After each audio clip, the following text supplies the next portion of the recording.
Wow. Can you believe we're sitting at a massive $4 trillion crypto market cap right now? I'm loving this 1.1% green we're seeing across the board. Bitcoin's crushing it at $112,700 plus. Ethereum's holding strong above $4,500. And check this out. XRP just claimed that number 3 spot at exactly $3. Pretty sweet, right? Now, here's what's got my attention. We're basically flat on the 24-hour, but up a solid 3.8% over the week, trading in this tight $3 to $3.04 range. Here's the kicker, though. Normally with XRP, we'd see it bouncing around in maybe a penny or penny and a half window. But right now, we're talking just 4 cents of movement. That tightening range is screaming one thing to me: the market's taking a breather. But hey, it's August 28th and Congress is about to storm back into Capitol Hill, so keep your heads up, folks. What absolutely blows my mind is how XRP has just planted its flag at that $3 level through this entire downturn in congressional recess. That's some serious strength right there. I've got to give major props to Dom, Phil Kwok, and Paul Barron for hyping up XRP Las Vegas. These legends were as amazed by the conference as I was, and honestly, I'm just grateful and humbled they're even talking about XRP Las Vegas like this. Serious respect to all three. Yeah, in my mind, definitely. I think, there's a perfect storm coming for RLUSD potentially, for all the reasons you mentioned. Obviously, RLUSD has been designed to be compliant with a bunch of different regulations and rules, etc. And ultimately, the big advantage they have is they don't give a portion of their revenues and a portion of their income to Coinbase, which Circle does. Obviously, Circle was originally back in the day kind of launched almost together, and that agreement was structured very favorably towards Coinbase. I think RLUSD definitely has a very, very good window to capture a good share of what Circle's doing. So definitely more reasons to love RLUSD. And we're seeing good use cases as well of RLUSD. We hosted a big hackathon in Singapore, and people were really using it for a variety of different cool applications. Obviously, again, Zeno Finance comes back to that. They were using it to make payments with merchants and, P2P payments. So that was really cool.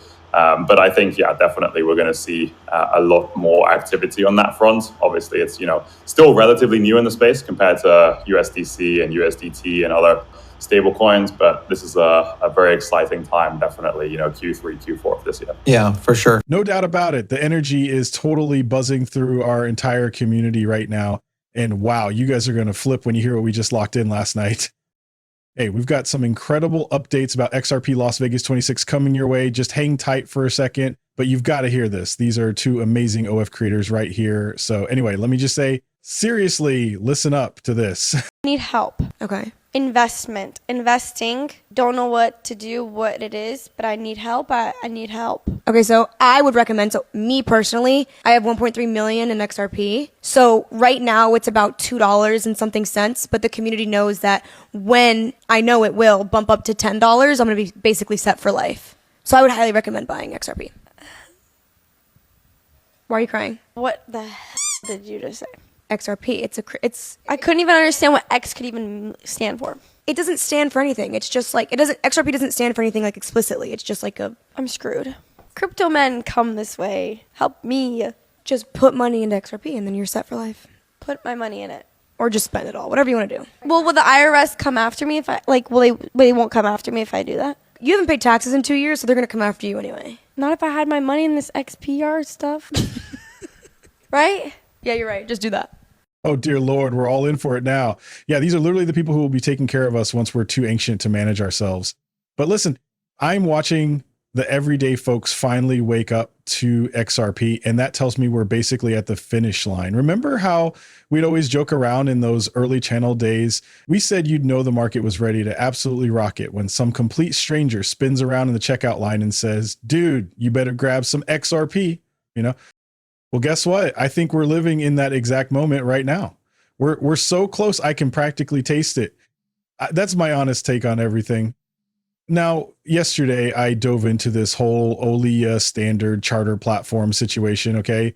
It's all about how Yes Bank, OLIA, and China are interconnected. Plus, there's this Link Lotus thing tying them together. Hope I'm pronouncing that right. This is genuinely a strategic partnership we're looking at. Sure, you can't officially partner with the XRP ledger directly, but they're essentially announcing they're adopting it and shifting their complete supply chain operations onto the XRP ledger. This is monumentally huge news, everyone. I'm bringing this up again today just to highlight what's unfolding everywhere, literally across the entire planet. And right here at home, Commissioner Pham drops this bombshell where the CFTC acting chairman announces their next crypto sprint initiative to roll out Trump's crypto game plan. We're absolutely going to dominate in crypto, she declares. And she goes ahead and reposts saying, so much winning. And honestly, how can you not immediately think of our president when you hear that? Plus, you can't ignore that incredible photo of her standing right there with Brad Garlinghouse. Word on the street is that Commissioner Pham is currently running things as interim CFTC chair. And once they fill that permanent spot, she's made it crystal clear she's heading to the private sector. The rumor mill says she's bound for MoonPay. But hey, I'm thinking, watch this space because she might just land at Ripple instead. We honestly have no clue what's coming. The real takeaway for me, though, is seeing this incredible movement happening globally, all these connections and activations starting to click into place. It's happening right here, and it's only getting more intense. This perfectly illustrates my point. Ando Finance just announced that in 7 days, US markets go truly global. They're clearly hinting at real-world asset tokenization and bringing 24/7/365 stock market trading to life. Is this exactly what we're about to witness? I honestly don't have the answer, but man, does it feel like they're going all in. I absolutely cannot wait. We're down to 6 days now. Let's see what magic happens in 6 days. I'm beyond excited, and I know you guys are dying to discover what this all means too.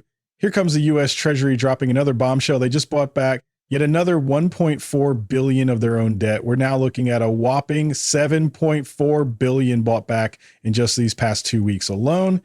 Oh man, buckle up everyone. So with this whole potential tokenization of traditional markets looming, here's the Fed playing their same tired old game of buying back debt, except it's spiraling even worse now. But here's what really gets me excited. That same company, Ando Finance, keeps teasing us about some major new developments getting ready to launch. Let's take another look at this thing. Check out exactly what they're saying here. US markets become truly global. So here's the kicker, right? We already know Ando Finance is actively tokenizing US Treasuries directly on the XRP ledger, and they're doing it with BlackRock. Here's my hot take on all this buyback craziness. Listen up. The bond market is literally the foundation of our entire monetary system. We're watching the Clarity Act get pushed through and signed into law, just like what happened with the Genius Act. And here's why I'm convinced this isn't really about making us wealthy. The US government desperately needs the Clarity Act to become law so they can issue bonds to private stablecoin issuers. The Genius Act is basically useless standing alone without that market infrastructure bill backing it up. Don't kid yourself for a second. This is all for their benefit, not ours. We just happen to get ridiculously rich despite their intentions. And honestly, they're way too busy to even care about that part. This mission is absolutely critical for keeping the US dollar alive and kicking. That's exactly why I'm so rock solid confident we're getting that Clarity Act passed. And trust me, it hasn't escaped my attention that we'll probably see the exact same doom and gloom headlines breaking while they're hammering this out, just like we saw with the Genius Act. Remember all that noise? Oh, it's never happening.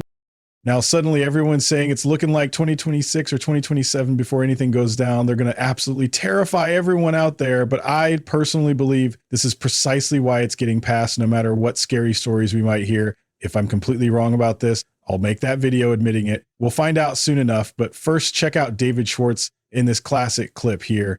Yeah, that's kind of where we are now, and we're trying to move into that stage where we have big players and lots of liquidity, and that way there'll be easy ways to get money in and out. There'll be lots of liquidity for cross-currency and cross-border payments, and it'll become a settlement system that will be of high value. Very good.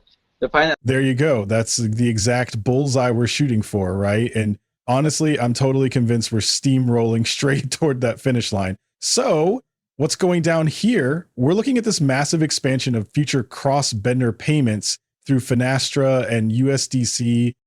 This partnership is about to unleash USDC settlements across Finastra's incredible established network of financial institutions. And brace yourself, they're currently pushing through over $5 trillion in daily cross-border transactions. Here's yet another piece covering this identical development. Everything's crystal clear right there.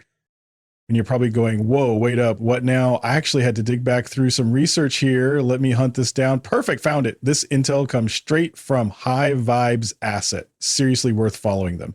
When you examine their breakdown as a refresher, does everyone recall Finastra's MasterCard cross-vendor services operating through Fusion Total Messaging? Think back to when we dissected all that material. This industry moves like absolute wildfire, doesn't it? And what do we uncover behind the scenes? Finastra's running Ripple connectivity. Finastra's running Swift connectivity. Finastra's running Euro connectivity as well. We're absolutely embedded in there. It's completely cool that they're pursuing USDC access because it certainly won't be the sole digital dollar they'll eventually access. You can stake everything on that reality. The crucial takeaway here is we're locked in. So kudos to USDC, but who's truly processing everything? Who's managing the entire operation? Looking at it from that angle, you see we're still positioned right in the center. That's exactly why I think massive confusion exists, where folks imagine it's either or, like we're either fully included or completely excluded. Like when somebody else gets highlighted, boom, we're suddenly eliminated. That's genuinely not the wisest perspective on this situation because there are infinite different protocols handling totally different functions. Consider Chainlink managing oracles versus XRP Ledger executing payments. These aren't the same jobs, and they collaborate building this flawless experience for the Internet of Value. Exactly like various protocols building our flawless internet information experience we're accessing right now. Now, hear what Charles Hoskinson from Cardano mentions about Swift being unable to survive much longer. Well, all right. I've absolutely got ammunition for that discussion too. Ultimately, the interoperability is going to have to be there, and I think Swift is going to die, and these other large systems are going to die. They just can't sustain themselves. There's too many downsides. There's too much legacy complexity, and at the end of the day, there's an enormous amount of trust and lack of consumer protection. If nobody believes me, and the bankers are like, oh, well, then go to your bank and try to send a wire. You notice how many times they try to talk you out of sending a wire? And how many disclosure forms you have to file? Oh, there's wire fraud. Have you checked your account number? Just terrible system. Yeah. Exactly. So let me get this straight. I can use like multi-sig and ledger devices and all these things to have tons of security, and it's super easy for any consumer to do that. But you could be a multi-billion-dollar financial institution, and you have to put in all these bells and whistles, and even still you have some guy call you after you've sent a wire saying, did you really send that wire? You know, I need to know everything about the transaction to verify that's a wire, else we're going to put a freeze on it. That's just a broken system, and it can't survive when its competitor is just tap your phone with trusted hardware in your Google phone or your iPhone, and you just use your fingerprint. We know it's you.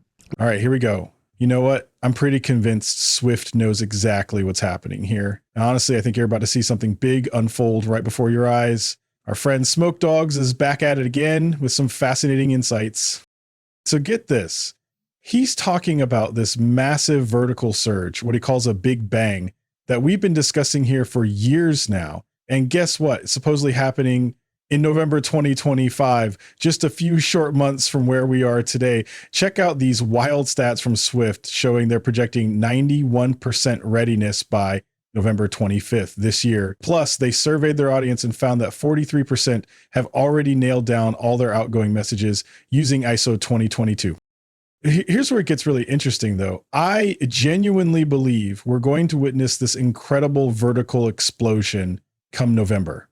Sure, we'll probably see some gradual adoption happening between now and that Fedwire migration in July, which we've already talked about extensively on this channel. So yeah, adoption rates will climb steadily, but we're sitting at around 40% right now.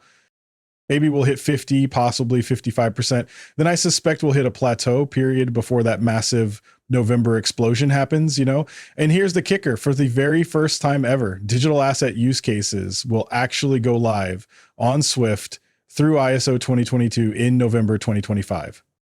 With November 2025 marking that crucial deadline, essentially the end of the coexistence period between Swift MT and ISO 2022 messaging standards, Financial institutions are really ramping up their game to match the CBPR roadmap timeline. But here's the thing. This isn't just some boring compliance deadline we're talking about. Pay close attention here because Ripple is positioning itself as a serious market infrastructure player with XRP Ledger and all their other technological offerings. This represents a fundamental structural transformation toward richer data capabilities, complete end-to-end interoperability, and what they're calling future-proof infrastructure. The kind of robust foundation that actually enables these new digital asset use cases we keep hearing about. So this whole narrative about Swift being clueless about their situation, I think Swift knows precisely what's unfolding here. And this November transition might just provide all those answers we've been searching for. Obviously not financial advice from me or anybody else, just sharing my personal perspective here. I'll see you all in the next one.